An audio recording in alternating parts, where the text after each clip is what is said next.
सम्मान्य सभामुख महोदय,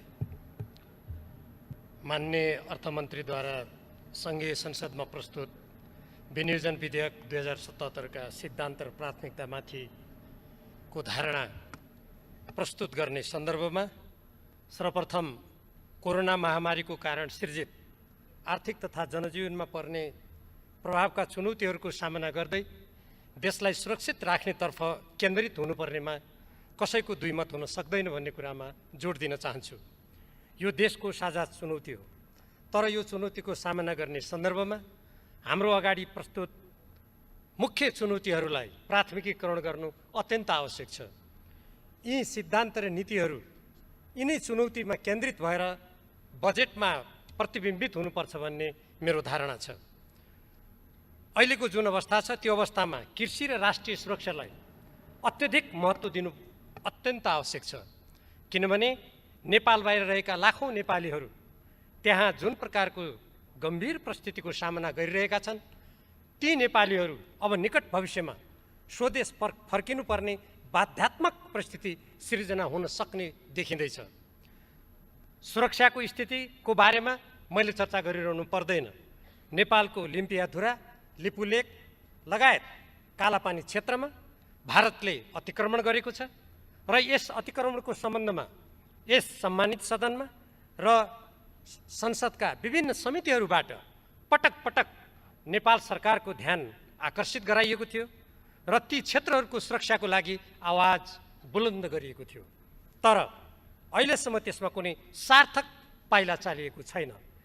देश सुरक्षित नभई, जनता सुरक्षित नभई त्यहाँका कुनै पनि विकास गतिविधिहरू सार्थक रूपमा अगाडि बढ्न सक्दैनन्। त्यसकारण यो राष्ट्रिय सुरक्षालाई प्राथमिकतामा राख्नुपर्छ भन्नुको अर्थ हाम्रो सिमानाको सुरक्षा गर्नको लागि त्यहाँ आवश्यक सुरक्षाकर्मीहरू खटाउने र ती सुरक्षाकर्मीहरूको लागि बस्ने, खाने, लुगा, कपडा, उपकरणहरूको उचित प्रबन्ध गर्नुपर्ने कुराहरू पर्दछन्। तर हामी सुनिरहेका छौँ अहिले सिमानामा कोरोनाको सङ्क्रमणलाई रोक्नको लागि, भारतबाट आउने मानिसहरूको आवागमनलाई नियन्त्रण गर्नको लागि खटाइएका सुरक्षाकर्मीहरू समेत बिचल्लीमा हुने स्थिति भइरहेको कुरा हामी दिनदिनै छापाहरूमा पढ्छौँ, टेलिभिजनमा हेर्छौँ। त्यसकारण मैले अब आउने बजेटमा नीति सिद्धान्त बनाउँदा ती व्यक्तिहरूको लागि, ती सुरक्षाकर्मीहरूको लागि र ती सिमानाका क्षेत्रहरूमा तुरुन्तै भौतिक संरचनाहरू निर्माण गर्ने लगायत ती व्यक्तिहरूको लागि आवश्यक उपकरणहरूको प्रबन्ध गर्ने नीति प्रष्ट रूपमा अगाडि सारिनु पर्दछ। हामीले अहिले जुन कालापानी क्षेत्रको कुरा गरिरहेका छौँ, त्यहाँ पनि धेरै समय अगाडि नेपाली सेनालाई सडक निर्माण गर्नुपर्ने कुराको आवश्यकता बोध भएर जिम्मा दिएको थियो भन्ने कुरा हामीले जानेका हौँ, बुझेका हौँ, तर त्यो सम्बन्धमा अहिलेसम्म कुनै काम भएन। किनभने नीति र सिद्धान्तलाई व्यवहारमा रूपान्तरण गरिँदैन भने त्यो नीति र सिद्धान्तको कुनै पनि अर्थ हुँदैन। पञ्चायतकालमा समेत त्यहाँ सीतापुल भन्ने ठाउँमा भारतसँगको भन्सार र टिङ्कर नाका भन्ने ठाउँमा चीनसँगको भन्सार सञ्चालित थियो।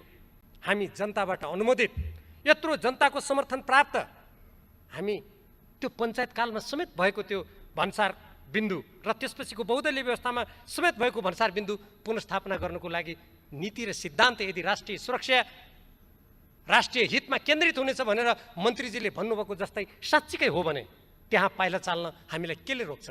यी कुराहरू यो नीति र सिद्धान्तलाई व्यवहारमा रूपान्तरण गर्ने सन्दर्भका अत्यन्त महत्त्वपूर्ण पक्ष हुन्। यतातर्फ ध्यान दिनु अत्यन्त आवश्यक छ। मैले अघि कृषिको जुन कुरा गर्दै थिएँ त्यसमा पनि ठोस कार्यक्रमहरू ल्याइनु पर्यो। यस सन्दर्भमा माननीय मन्त्रीजीले आफ्नो प्रस्तुतिको पृष्ठ नम्बर 12मा भन्नुभएको छ, कृषिमा टुटेको उत्पादन सम्बन्धलाई कोरोना महामारी पश्चात प्राप्त हुने सम्भावनालाई पुनर्स्थापित गर्ने अवसरका रूपमा लिने। यो मैले बुझ्दै बुझिनँ। यो टुटेको सम्बन्ध भनेको अहिले कोरोनाको कारणले टुटेको सम्बन्ध भनेको हो कि समग्रतामा नेपालको संरचनागत प्रणालीमा रहेको कुरा हो? यो स्पष्ट छैन। जे होस्, उहाँले त्यो पछि प्रश्न पार्नुहोला। म यस सन्दर्भमा यति मात्रै भन्न चाहन्छु, अहिले यदि टुटेको सम्बन्धलाई जोड्ने नेपाल सरकारको नीति हो भने अहिले ग्रामीण क्षेत्रबाट तरकारी हाम्रो बजारमा आइरहेको छैन, दुध हाम्रो बजारमा आइरहेको छैन, नेपाली उत्पादन सडेर जाने स्थिति छ। तर हामीले सुनेका छौँ ट्रकका ट्रक भारतीय तरकारी हाम्रो बजारमा आइरहेको छ। यो टुटेको सम्बन्ध जोड्ने हो कि नेपालको उत्पादन प्रणालीलाई झन् टुटाउने हो।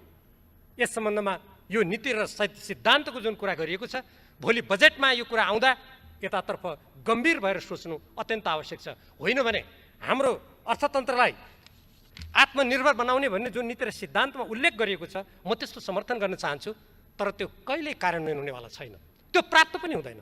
अर्काको उत्पादनलाई त्यो कति त्यहाँ संक्रमण रहित बनाएर ल्याइएको छ, त्यहाँ आउने मान्छेहरू कुन रूपमा आएको छ नेपाली जनतालाई कुनै थाहा छैन। तर आफ्नै देशमा भएका उत्पादनहरू, फलफुलहरू ती बजारसम्म आउन सकिरहेका छैनन्। त्यसकारण यो नीति र सिद्धान्तको सन्दर्भमा यो कुरा गर्दा गम्भीर रूपमा सोच्नु अत्यन्त आवश्यक छ।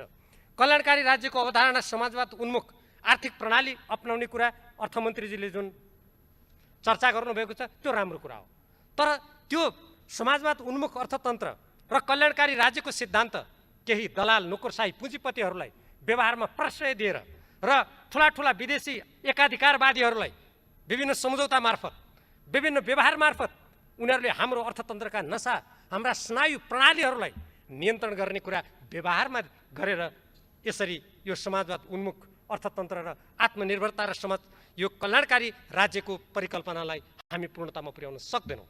मलाई विश्वास छ, आशा छ आउने बजेटमा यसलाई व्यवहारमा रूपान्तरण गर्दा यो सिद्धान्त र नीतिलाई साँच्चीकै व्यवहारमा कार्यान्वयन गरेर आउला भन्ने म अपेक्षा गर्दछु।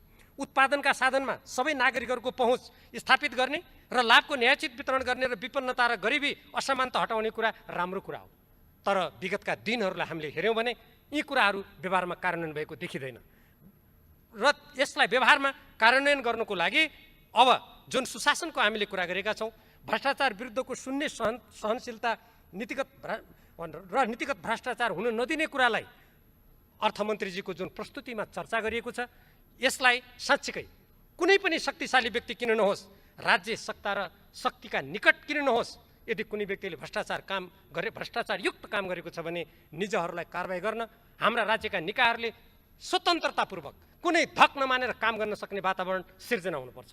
तब यो नीतिगत र सैद्धान्तिक कुराले त्यहाँ व्यवहारमा सार्थकता प्राप्त गर्नेछ। राष्ट्रिय सुरक्षाको सुदृढीकरण, राष्ट्रिय सुरक्षा प्रणाली तथा राष्ट्रिय हित अनुकूलको परराष्ट्र नीतिको जुन चर्चा गरिएको छ, म यसको पूर्ण रूपमा समर्थन गर्न चाहन्छु। तर यो कुरा गरिरहँदा नेपालको सार्वभौमसत्ता, नेपालको स्वतन्त्रता स्वाधीनताको सन्दर्भमा संयुक्त राष्ट्रको बडापत्र, असंलग्नताका सिद्धान्तहरू, पञ्चशीलका सिद्धान्त अनुकूल राज्यले अरू देशहरूसँग गर्ने व्यवहार, स्वतन्त्र परराष्ट्र नीति परिचालन गर्ने कुरामा दृढता र कुनै पनि शक्तिका सामु सार्वभौम सत्ता कसैको पनि सानो ठुलो हुन सक्दैन। हामी सार्वभौम समानताको सिद्धान्तमा अडेर अगाडि बढ्छौँ भन्ने कुरा राष्ट्रिय साधन स्रोतको अधिकतम प्रयोगमा प्रतिबिम्बित हुनुपर्दछ। विभिन्न सन्धि सम्झौताहरू गर्दा त्यहाँ प्रतिबिम्बित हुनुपर्दछ। हाम्रो समाना मिचिँदा तराई क्षेत्र पुरै डुबानमा पार्ने गरी भारतले सिमानामा भौतिक संरचना निर्माण गर्दा त्यसको डटेर अन्तर्राष्ट्रिय कानुन अनुसार दुई देशको असल छिमेकी मित्रताको नीति अनुरूप र सभ्य देशको आज सम्बन्ध सञ्चालन गर्नुपर्ने मान्यता अनुरूप सरकारी निकायहरू अड्नु पर्दछ।